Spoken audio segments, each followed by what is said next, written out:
Oke, pada video kali ini kita lanjutkan lagi pembahasan soal latihan dan prediksi OSN IPA SMP tahun 2025 ya. Di video sebelumnya kita sudah selesai sampai nomor 20, jadi di video ini kita lanjutkan dari nomor 21. Kita lihat soalnya hasil campuran 100 gram es bersuhu negatif 10 derajat Celcius dengan 200 cc air, cc itu cm kubik ya, bersuhu 60 derajat Celcius dalam wadah berdinding adiabatik adalah titik-titik ya, diketahui kalor lebur esnya 80 kal per gram, kalor jenis esnya 0,5 kal per gram derajat Celcius, dan panas jenis airnya 1 kal per gram derajat Celcius. Jadi di sini ada panas jenis itu maksudnya specific heat ya, atau kalor namanya itu kalor jenis. Ini juga sama, panas jenis maksudnya kalor jenis. Kemudian di sini ada wadahnya itu berdinding adiabatik. Nah, adiabatik itu artinya tidak ada kalor ataupun tidak ada panas atau kalor yang masuk atau keluar sistem ya. Jadi panasnya itu hanya ada pada sistem itu, yaitu es sama air. Nah, untuk soal ini apa konsep yang akan kita pakai? Di sini kita akan menggunakan yang disebut sebagai asas Black ya. Jadi asas Black itu adalah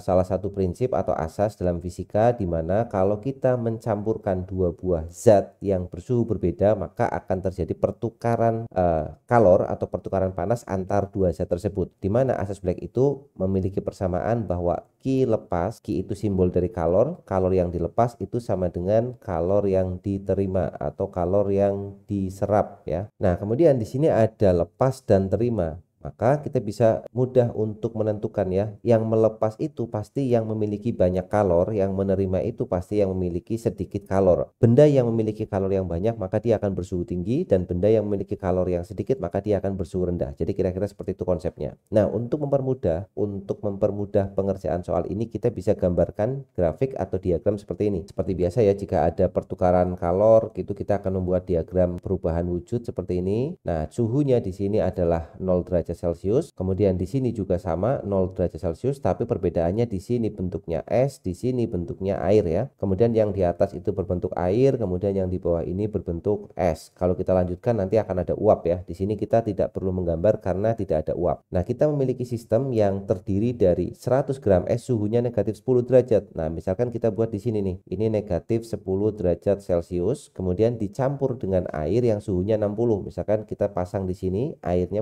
mula-mula punya suhu 60 derajat Celcius. Kemudian mereka bercampur dan kita misalkan suhu campuran atau kita sebut sebagai suhu setimbang ya, kita singkat sebagai TS. Nah, suhu setimbangnya kita misalkan letakkan di sini. Kita nggak tahu nilainya berapa ya. Jadi TS-nya kita taruh di sini atau suhu setimbangnya. Nah, maka kalau sudah ada diagram kayak gini kita akan mudah memanfaatkan asas Black-nya, yaitu kalor yang dilepas. Siapa yang melepas? Yang punya suhu tinggi. Jadi air akan melepas kalor dari suhu 60 sampai ke suhu TS ini. Ini adalah untuk Q lepas hanya ada satu. Tapi perhatikan untuk Q terimanya. Q terimanya nanti akan ada tiga ya. Yang pertama naik dulu sampai 0 perubahan suhu. Kemudian es itu akan melebur sampai 0 yang bentuknya air. Kemudian dia akan naik ke atas sampai suhu setimbang. Jadi untuk es yang menerima ini kan es. Es itu nanti akan ada 3 kalor yang akan kita hitung, sedangkan Q lepas itu miliknya air hanya ada 1 kalor. Nah, selanjutnya tinggal masukkan persamaannya. Kita mulai dari yang air dulu ya. Air itu melepas kalor, maka persamaannya terjadi perubahan suhu. Kalau kalor ada perubahan suhu, maka kita akan menggunakan persamaan MC dikalikan delta T. M-nya M siapa? M air. C-nya C air. Nah, kita tulis gini dulu. Sama dengan Q terimanya. Q terimanya itu miliknya S. Kita mulai dari bawah sini ya. Naik dulu, kita misalkan Q1 di sini. Q1 itu persamaannya adalah MC delta T. Kenapa? Karena ada perubahan suhu. Siapa yang berubah? S-nya. Maka ini adalah MS, C-nya di sini juga CS dikalikan delta T. Itu Q1. Plus masih ke kanan di sini ada Q2. Q2 itu terjadi perubahan wujud dari es berubah menjadi air. Berarti kita gunakan persamaan MS. Oke, kita tulis lagi M dikalikan L. Jadi massa S dikalikan LS. L itu adalah kalor lebur S-nya. Ditambah dengan kalor yang ketiga di sini. Dari 0 naik ke suhu setimbang. Kita sebut sebagai Q3. Apa persamaannya Q3? Karena ada perubahan suhu, maka kita akan menggunakan MC delta T. Siapa yang naik di sini? S, masih S. Tetapi pada posisi yang di Q3 ini bentuknya sudah bukan lagi es tapi sudah berbentuk air, maka kalor jenis yang kita pakai adalah C-nya C air dikalikan dengan delta T. Jadi seperti itu persamaan untuk asas blacknya. Selanjutnya tinggal kita masukkan angka-angkanya. Kita mulai dari yang kiri ya. Di sini kita menggunakan satuan gram karena di sini sudah juga dalam kalori per gram. Maka kita biarkan aja dalam gram sehingga kita punya M airnya adalah 100. Oh maaf, M airnya 200 gram, MS-nya 100 gram. Maaf, M airnya belum tahu, tapi kita tahu di sini 200 cc air. Nah, 200 cc air itu apa sih?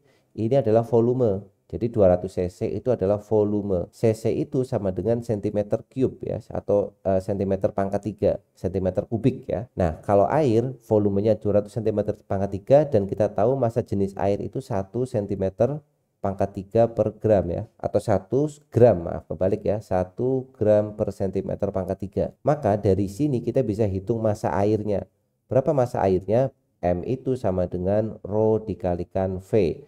200 kali 1 berarti massa airnya juga sama-sama 200 gram ya, kita tuliskan di sini. Jadi kalau air itu volumenya sama dengan massanya karena massa jenisnya itu 1 ya. Jadi, kalau dalam cm cube atau cc, kalau 200 cc berarti 200 gram. Jadi M-nya itu sama dengan 200 gram, itu sama aja. Nah, kemudian dikalikan dengan kalor jenis air diketahui di sini, yaitu 1. M dikalikan C, 1 dikalikan delta T. Delta T-nya adalah dari 60 ke suhu setimbang, maka 60 min TS. Ini untuk air ya, sama dengan yang S. Kita lihat massa S-nya 100 gram, jadi kita sekarang kerjakan yang bagian ini, MS CS delta T ya. Maka kita punya 100 gram, kalor jenis S-nya adalah 0,5, delta T-nya lihat naiknya dari min 10 ke 0, maka dia akan naik 10 ya. 0 dikurangi min 10, langsung kita tulis 10. Plus kasus yang kedua atau segmen yang kedua, MS dikalikan LS. Massa S-nya adalah 100, kalor lebur S-nya adalah 80. Berarti 100 kali 80 nih di sini. Kemudian yang ketiga ditambah dengan MS Q3 di sini. MS-nya adalah 100, tapi kita akan menggunakan C air. Alasannya tadi sudah ya, karena bentuknya air. Berarti ini adalah 1, C air itu 1, delta T-nya berapa? TS dikurang 0, maka langsung TS ya.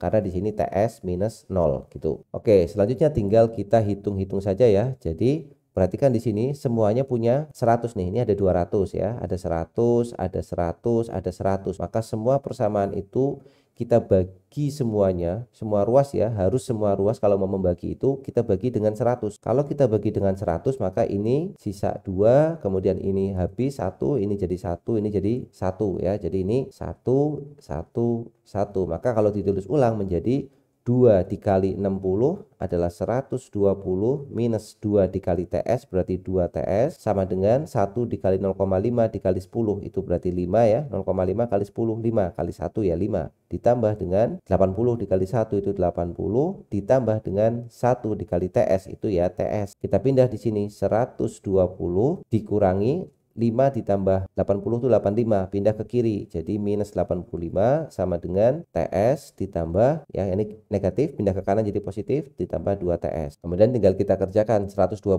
dikurang 85 itu berarti 35 sama dengan 3 TS ya. Maka TS-nya sama dengan 35 dibagi dengan 3 itu sama dengan nilai TS-nya. Nah, berapa 35 dibagi 3 itu? Sini kan jawabannya desimal ya, tapi kita bisa kira-kira 35 dibagi 3 itu yang paling dekat kan 11 ya. Jadi 35 dibagi 3 itu kan 11, 33, sisanya adalah 2 per 3. 11 2 per 3 itu berarti sekitar 11,6 sekian ya. Maka jawabannya pasti C kan, 11,666 atau kita tulis 11,67 derajat Celcius. Nah, inilah nilai dari suhu kesetimbangannya kalau kita campur es 100 gram min 10 dengan air 60 derajat yang volumenya 200 cc atau masanya 200 gram ya, seperti itu. Jadi topiknya tentang asas Black. Kita lanjut soal berikutnya, soal sebab akibat ya, dan ini kelihatan soalnya tentang optik geometri ya, tentang pembiasan atau tentang cahaya yang merambat pada prisma. Kita lihat soalnya, sebuah prisma siku-siku dari bahan kaca berindeks bias 1,5, salah satu sudutnya sebesar 50 derajat ya. Ini kita sebut sebagai sudut puncaknya. Sudut kritis prisma adalah 45 derajat. Jadi kita punya namanya sudut kritis. Nah, sudut kritis ini nanti materinya ada di pemantulan sempurna ya. Jadi untuk tahu apa itu sudut kritis bisa dipelajari topiknya pemantulan sempurna. Kemudian ketika seberkas cahaya datang tegak lurus salah satu bidang prisma seperti terlihat pada gambar, maka cahaya akan dibiaskan keluar prisma dengan sudut bias lebih besar 50 derajat.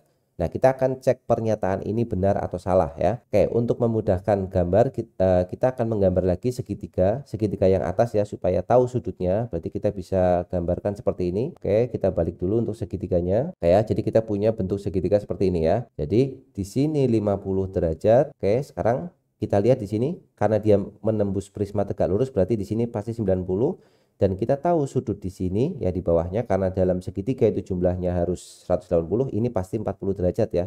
Pasti 40 derajat. Kemudian kita punya sinar datang yang berwarna biru itu masuk ke prisma seperti ini. Nah, ini sinar datangnya. Kita akan lihat dulu peristiwa yang terjadi di sini. Kalau misalkan prisma datang dari ini kan kaca ya, prisma itu terbuat dari kaca. Kaca itu indeks biasnya adalah 1,5 N-nya. Kemudian dia akan masuk keluar di sini adalah udara. Udara itu indeks biasnya 1 ya. Meskipun tidak diketahui, kita harus tahu bahwa udara memiliki indeks bias 1. Maka kita tahu bahwa sinar datang dari medium yang rapat ke medium yang renggang pasti akan dibiaskan menjauhi normal. Seperti itu kan untuk hukum Snelliusnya atau pembiasannya. Nah, sekarang kita akan melihat apakah dia akan dibiaskan keluar atau terjadi pemantulan sempurna. Kita lihat di sini. Berarti kalau misalkan kita lihat bentuknya seperti ini, sudut di sini juga pasti 40 derajat ya. Sudutnya 40 derajat.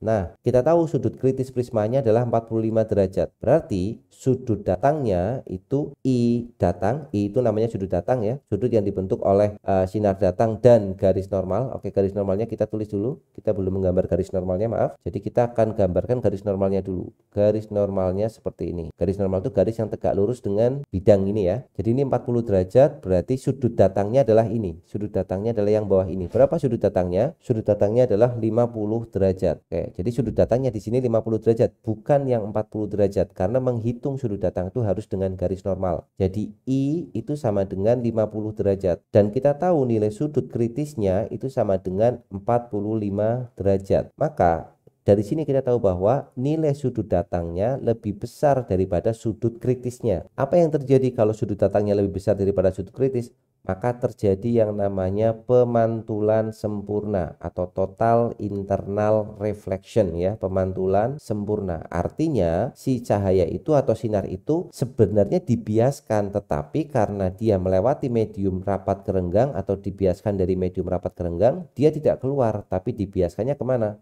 Dibiaskannya ke dalam seperti ini, karena dia harus menjauhi garis normal. Jadi yang terjadi seperti pada gambar ini, cahayanya tidak dibiaskan keluar, tetapi dibiaskannya ke dalam prisma dengan sudut bias. Nah, kita nggak perlu tahu sudut biasnya, yang di sini aja sudah pasti salah kan, dibiaskan keluar prisma. Ini pernyataan yang salah. Jadi pernyataan pertama itu adalah salah, seperti itu ya. Kemudian kita cari sebabnya.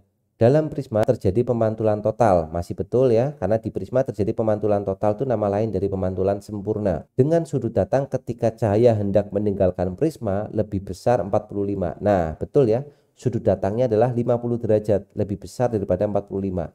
Karena I-nya sama dengan 50, I kritisnya 45. Maka pernyataan kedua adalah pernyataan yang benar. Maka nanti tinggal dipilih. Artinya untuk kasus ini pernyataan itu salah, kemudian alasannya benar. Nanti untuk pilihan gandanya mengikuti saja ya, alasan benar seperti itu. Biasanya untuk pernyataan salah, alasan benar itu opsinya ada di D. Oke, kita lanjut nomor 23 ya. Seorang anak bermain-main menaiki ayunan. Ketika mencapai simpangan terjauh, energi kinetiknya maksimum. Ini jelas pernyataan yang salah ya. Kenapa salah? Coba perhatikan kasus ayunan ini. Ini ayunan ya. Ayunan itu mula-mula dia ada di sini. Kemudian kita gerakan, kita simpangkan. Pada saat dia bergerak ke atas, nah misalkan dia selesai sampai sini, sampai di posisi paling atas itu, apa yang terjadi? Pada saat di posisi paling atas itu kan dia diam sejenak sebelum akhirnya dia turun lagi kan. Jadi dia naik, kemudian diam, nanti baru dia turun, kemudian dia naik ke sebelah kiri, kemudian balik lagi dan seterusnya ya, seperti itu. Berarti pada saat posisi simpangan terjauh atau kita sebut biasanya namanya amplitudo ya, berarti pada saat posisi amplitudo dia dalam kondisi diam. Kalau diam artinya apa? Kalau diam artinya energi kinetiknya sama dengan 0. Atau energi kinetiknya justru minimum karena bernilai 0. Maka kalau dibilang pada soal ini energi kinetiknya maksimum, maka itu adalah pernyataan yang salah. Kemudian Untuk alasannya, pada saat anak berada di simpangan terjauh, kecepatannya maksimum. Pada saat di simpangan terjauh, dia diam, kecepatannya justru minimum. Berarti ini juga pernyataan yang salah ya. Jadi kalau pernyataan salah, alasan juga salah. Maka untuk soal ini dua-duanya adalah salah. Nanti tinggal disesuaikan pilihan jawabannya. Oke, kita lanjut. Nomor 24. Sebuah kapal motor yang mula-mula bergerak dengan kecepatan 36 km per jam. Oke, kita cari tahu dulu datanya di sini. Dia mula-mula bergerak. Mula-mula artinya awal ya. Kecepatannya 36 km per jam. Artinya dia punya V0, kecepatan awal yang bernilai 36 km per jam. Nah, di sini satuannya masih belum SI ya. Padahal grafik yang diketahui nanti kita belum baca grafiknya. Satuan grafiknya itu dalam meter per second. Maka kita ubah dulu langsung di sini. 36 km per jam itu kalau diubah ke meter per second kita dapat 10 meter per second ya. Cara mengubahnya bagaimana? Tinggal dikalikan aja. 36, 1 km itu ada 1000 meter dibagi 1 jam itu ada 3600 second. Maka 36-nya bisa dicoret atas bawah, nolnya dicoret 2, tinggal 10 ya. Jadi 36 sama dengan 10 meter per second. Seperti itu. 36 km per jam maksudnya. Sama dengan 10 meter per second. Kemudian mengalami percepatan A seperti gambar selama 10 detik. Jadi dia punya percepatan A seperti gambar, berarti A-nya berapa nilainya? 1 meter per second kuadrat. Selama berapa detik? Waktunya sama dengan 10 detik ya. Waktunya 10 second. Pertanyaannya adalah, atau kita akan mencari pernyataan yang benar ya. Pertama, atau kasusnya dulu di sini. Karena di sini melibatkan percepatan, maka soal ini adalah soal yang berkaitan dengan GLBB. Lebih spesifiknya adalah GLBB yang dipercepat. Nah, kita lihat untuk pernyataan yang pertama. Kecepatan saat 5 detik adalah 54 km per jam. Kita akan mencari kecepatan. Apa persamaan GLBB untuk kecepatan? Kita bisa pakai persamaan VT sama dengan V0 plus AT. VT-nya kita mau cari.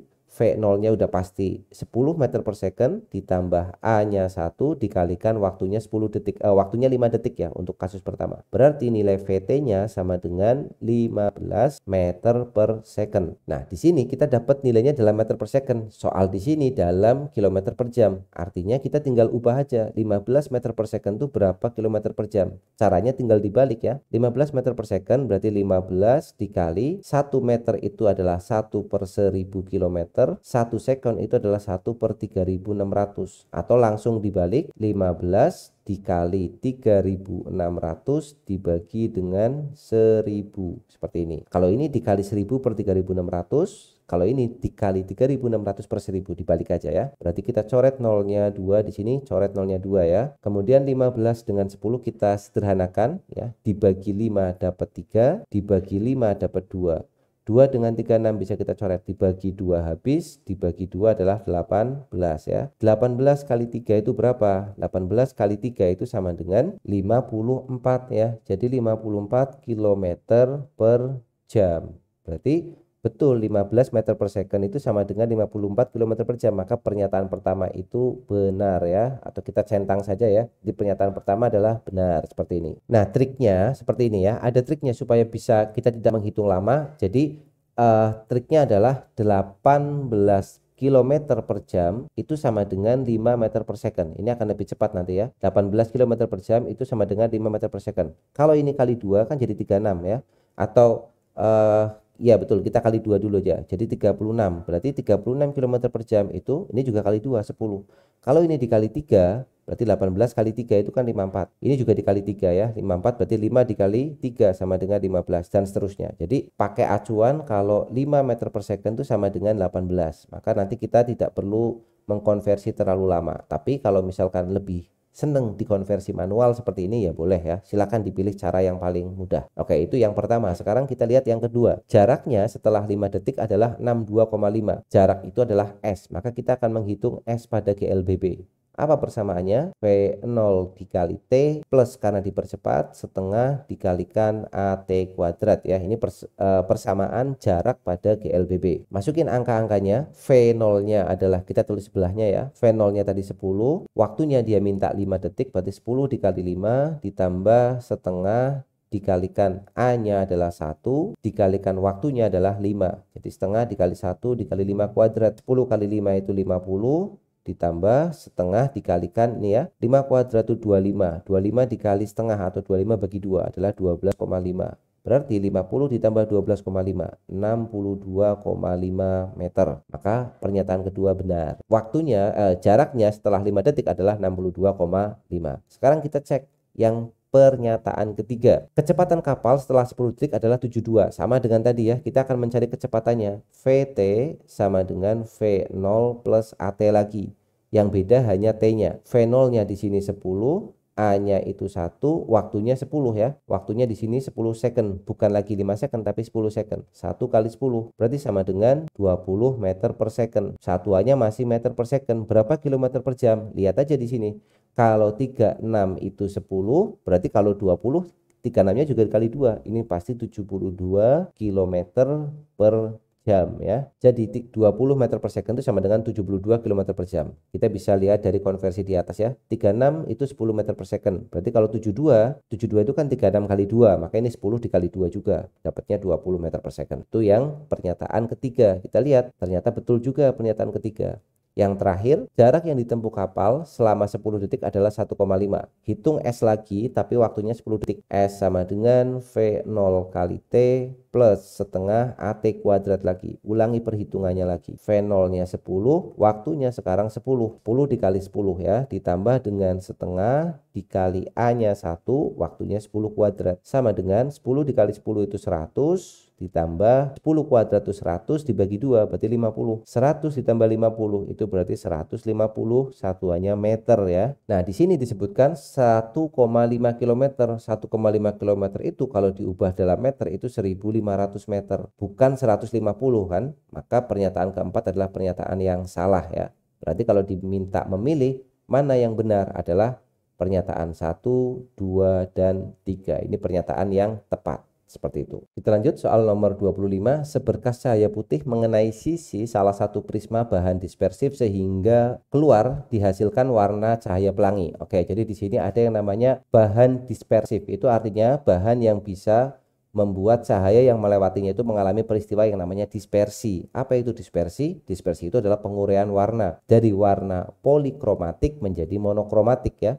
Polikromatik itu cahaya putih ya, contohnya cahaya matahari dan seterusnya ya. Maka kalau kena prisma dia bisa menjadi warna Meiji Kuhibinu atau warna pelangi. Seperti cahaya matahari kena air hujan, titik air hujan, maka dia bisa mengalami dispersi. Nah, karena di sini bahannya bahan dispersif, maka benar kalau ada cahaya putih kena prisma yang bahannya dispersif, maka bisa mengalami yang namanya peristiwa dispersi. Akibatnya adalah dia akan keluar warna cahaya pelangi. Jadi pernyataan ini adalah pernyataan yang benar. Kita cek untuk alasannya. Cahaya polikromatik, oke, betul ya, polikromatik itu cahaya warna putih atau warna yang lainnya. Poli itu artinya banyak, kroma itu artinya warna. Jadi polikromatik itu tersusun dari banyak warna. Kalau monokromatik itu tersusun dari satu warna, seperti itu. Ketika melewati prisma berinterferensi salah ya. Pada saat cahaya polikromatik mengenai prisma, itu dia akan mengalami peristiwanya namanya pembiasan, dan sekaligus nanti akibat pembiasan itu dia akibat adanya indeks bias masing-masing warna yang berbeda, maka akan dibiaskan dalam arah yang berbeda, maka muncullah warna-warna pelangi itu. Peristiwa berikutnya namanya dispersi. Jadi kalau disebutkan berinterferensi itu pernyataan yang pasti salah. Nah, kalau sudah salah tidak perlu kita lanjutkan lagi pembahasan di bawahnya ya, udah pasti salah kan? Berarti di sini pernyataan berikutnya adalah salah. Maka jawabannya adalah pernyataannya itu benar, pernyataan benar, dan alasan salah. Biasanya untuk pilihannya ada pilihan seperti ini. Salah satu pernyataan salah itu juga bisa ya. Jadi pernyataan benar, alasan salah. Nah, biasanya jawabannya di C, yaitu salah satu pernyataan salah. Kalau yang A itu benar-benar ada hubungannya. Kemudian ini yang A itu biasanya benar dan ada hubungannya. Yang B itu adalah benar-benar tapi tidak ada hubungan sama sekali. Yang C itu salah satu ada yang salah, bisa benar salah, bisa salah benar ya. Kemudian pilihan D biasanya dua-duanya salah. Nah, nanti tapi untuk kasus ini kita lihat pilihan yang tersedia saja pada soal masing-masing seperti itu. Oke ya, jadi pada video kali ini kita bahas sampai nomor 25 ini. Nanti kalau ada update lagi soal tentang OSN IPA yang bagian fisika, prediksi maupun latihan soal kita akan masukkan di video selanjutnya. Oke, sekian untuk video kali ini. Sampai jumpa di video selanjutnya.